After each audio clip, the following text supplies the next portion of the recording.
ঈশ্বরের ধারণা বহু মানুষকে বিভ্রান্ত করেছে, বিশেষ করে সেই সত্যের বিষয়ে যে ঈশ্বর নাসরতে যিশুর ব্যক্তিতে মনুষ্যরূপে প্রকাশিত হয়েছিলেন। একবার আমি আমার এক বন্ধুর সঙ্গে কথা বলছিলাম, একজন ইহুদি বন্ধু, এবং তিনি এ ব্যাপারে একটি বাস্তব প্রশ্ন তুলেছিলেন। আমি ভালোভাবে বুঝতে পারি কেন তিনি সেই প্রশ্নটি তুলেছিলেন। তিনি বলেছিলেন, আমি বুঝতে পারি না কিভাবে আরেকজন ইহুদি ঈশ্বর হতে পারেন। ভালো, আমিও এটি বুঝি না, কিন্তু সেটিই সমস্যা বা প্রশ্ন নয়। প্রশ্ন এটি নয় যে কিভাবে একজন মানুষ ঈশ্বর হতে পারেন, বরং প্রশ্ন হলো ঈশ্বর কি মানুষ হতে পারেন। সেই প্রশ্নের উত্তরই আমাদের দিতে হবে। আমাদের এই প্রশ্নগুলি করার অধিকার আছে। লোগোস বা সেই বাক্য কে? এই বাক্য কোথা থেকে এসেছিলেন? সেই বাক্য কি করেছিলেন? আমার বিশ্বাস এটি আর কোনো প্রশ্নের চেয়ে বেশি বিভ্রান্তিকর নয়। আমি বলতে চাই, প্রিয় বন্ধু, যদি আমরা এই পৃথিবীতে আমাদের পথ খুঁজে নিতে চাই, তবে আমাদের শুরুটা ঈশ্বর থেকে করতে হবে। দেখুন আমার বন্ধু, বাইবেলকে না মানা বুদ্ধিমানের কাজ নয় বা জ্ঞানীর পরিচয় নয়।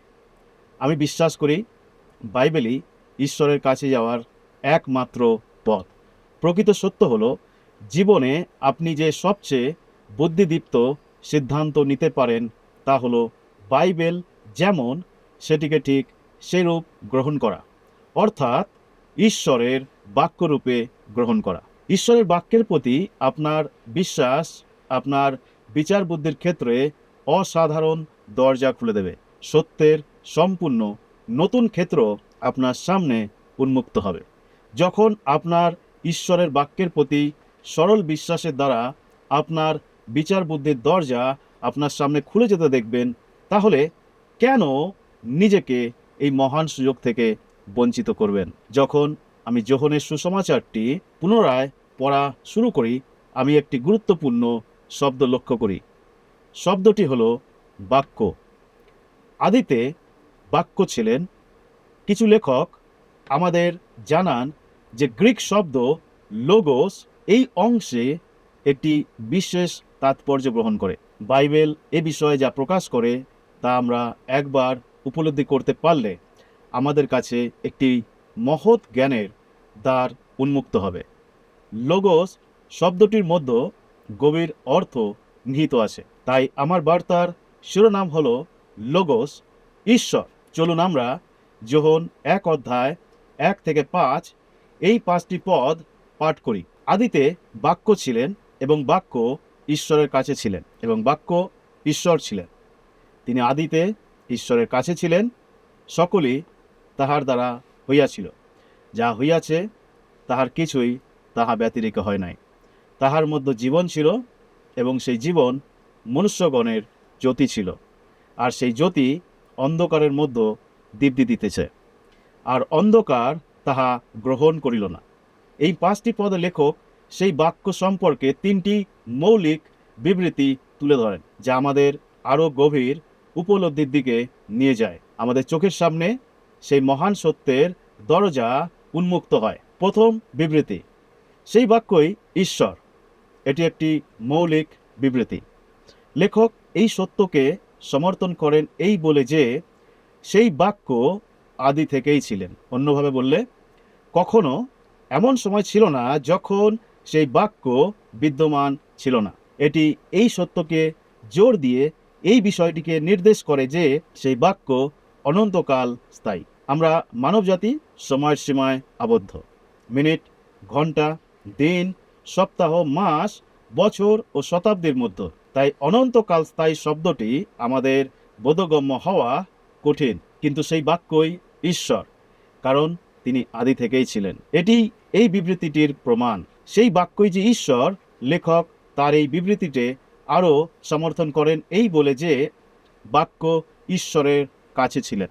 লোগোস সেখানে ঈশ্বরের কাছে ছিলেন। তিনি ঈশ্বরের উপস্থিতিতে ছিলেন। তিনি ঈশ্বরের সম্মুখে অবস্থান করছিলেন। প্রিয় বন্ধু, আমি অবশ্যই এই বিশেষ বাক্যাংশটির অনুবাদের বিষয়ে জোর দিতে চাই, কারণ নতুন নিয়মের গ্রিক ভাষায় আমার গবেষণায় আমি দেখেছি যে এই অংশটির যথাযথ অনুবাদ হলো বাক্যই ঈশ্বর ছিলেন। আমরা বাইবেলের অন্যান্য স্থানে এই সত্য দেখতে পাই। একেবারে স্পষ্ট ও নিশ্চিত, বাক্যই ঈশ্বর। এই সত্যটি একটি মৌলিক প্রস্তাবনা বা বিবৃতি যা আপনাকে উপলব্ধি করতে হবে, যেন আপনি এই অন্তর্দৃষ্টি সম্পন্ন দ্বার দিয়ে প্রবেশ করতে পারেন। দ্বিতীয় বিবৃতিটি, বাক্যই স্রষ্টা। 3 পদটি মনোযোগ দিয়ে লক্ষ্য করুন। সকলই তাহার দ্বারা হইয়াছিল। এটি আমাদের বস্তু বা পদার্থের সূচনার ধারণাটিকে তৎক্ষণাৎ পরিষ্কার করে দেয়, যেন বাক্যর নামে পরিচিত তিনি দৃশ্যমান ও অদৃশ্য সমস্ত কিছুর স্রষ্টা। বাস্তবে পদটি আরও একটি বিস্তারিতভাবে বলে, সকলই তাহার দ্বারা হইয়াছিল, যাহা হইয়াছিল তাহার কিছুই তাহা ব্যতিরেকে, অর্থাৎ তাকে বাদ দিয়ে হয় নাই। এই পদটি তখন এই বিবৃতিটি দৃঢ়ভাবে স্থাপন করে, বাক্যই স্রষ্টা।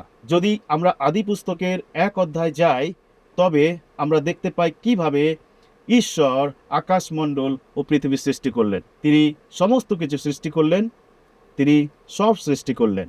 সাধারণ ও বিশদ সৃষ্টিকার্যের প্রতিটি স্তরে বাক্য সক্রিয় ছিলেন। এখানে শাস্ত্র স্পষ্টভাবে ঘোষণা ও নিশ্চিত করে যে বাক্যই স্রষ্টা। তৃতীয় বিবৃতিটি, বাক্যই প্রকাশক। এই সত্যটি স্থাপিত হয়েছে এই বাক্যের মাধ্যমে, এবং সেই জীবন মনুষ্যগণের জ্যোতি ছিল।